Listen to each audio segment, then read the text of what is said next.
Competition ரொம்ப ஹெவியா நடந்துட்டுருக்கு. ரோஹிணி ஒரு ஜென்ஸ வந்து லேடி கெட்டப்க்கு மாத்துறாங்க. அழகா தான் பண்றாங்க. அப்போ வந்து ஸ்ருதி வந்து வாய்ஸ் பேசுறாங்க டப்பிங் எல்லாம். மீனா வந்து கண்ண கட்டிட்டு நான் பூ கட்டுவேன் அப்படின்னு சொல்லி கட்டுறாங்க. 3 பேருமே டேலண்ட்ட காட்டி ஜட்ஜ் வந்து அதுக்கு மார்க் போட்டுட்ருக்காங்க. இப்போ வந்து கணவன் மனைவிக்குள்ள புரிதல் எப்படி இருக்கு அப்படின்னு சொல்லி அதுக்கு ஒரு காம்படிஷன் வைக்கிறாங்க. மனோஜ் சொல்றாரு, என் மனைவி என்கிட்ட எதுவுமே மறைச்சதில்ல அப்படிங்கும்போது, ரோஹிணிக்கு மூஞ்சே இருக்காது. பயங்கரமா டக்குன்னு கை எடுத்துருவாங்க. இத ஜட்ஜ் கவனிப்பாங்க.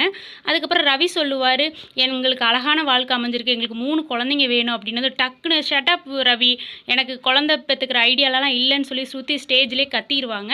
அப்புறம் வந்து மீனாவும், முத்துவும் பேசுவாங்க. அப்போ வந்து நான் ரொம்ப சந்தோஷமா இருக்கேன். எனக்கு வந்து கணவர் வந்து இந்த அளவுக்கு கிடைச்சது நான் குடுத்து வச்சிருக்கணும். எப்பவுமே எனக்கு குழந்தைய விட என் கணவர் மட்டும் எனக்கு போதும். என்ன எங்க அப்பா போல என் கணவர் பார்த்துக்கிறாரு. அவர் மட்டும் நான் சாகுற வரைக்கும் என் கூடவே இருக்கணும் அப்படின்னு சொல்லி மீனா வந்து முத்துவ ரொம்ப பாசமா பேசுறாங்க.